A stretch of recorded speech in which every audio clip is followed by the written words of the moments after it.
एक बार एक राजा भेष बदलकर रात में नगर का भ्रमण कर रहा था। अचानक वर्षा होने लगी। उसने एक मकान का दरवाजा खटखटाया।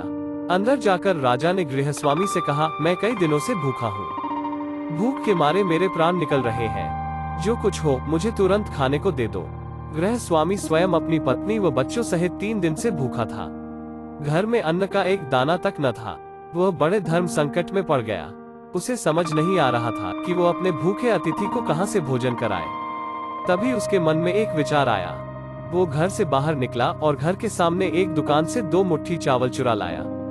उस गृहस्वामी ने अपनी पत्नी से उन चावल को पकाकर उन्हें अतिथि को खिलाने के लिए कहा। अगले दिन दुकानदार ने राजा से पड़ोसी की शिकायत की और कहा कि उसने दुकान से चावल चुराए हैं। राजा ने तत्काल उस व्यक्ति को बुलवाया और चावलों की चोरी के बारे में पूछा।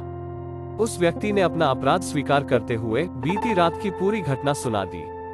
हाथ जोड़कर कहा, महाराज, मेरा स्वयं का परिवार 3 दिन से भूखा था। मैंने अपने लिए चोरी नहीं की और न ही कभी करता, चाहे प्राण निकल जाते, परंतु आधी रात में घर पर आए अतिथि को भूखा नहीं देख सकता था। राजा यह सुनकर बहुत दुखी हुआ।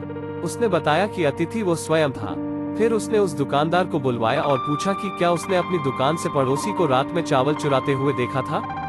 दुकानदार के हाँ कहने पर राजा ने कहा, इस घटना के लिए प्रथम दोषी मैं स्वयं हूँ। दूसरा दोषी दुकानदार है, जिसने रात में पड़ोसी को चावल चुराते देख लिया, परंतु 3 दिन तक पड़ोसी को परिवार सहित भूखा रहते नहीं देखा। इसने अपना पड़ोस धर्म नहीं निभाया।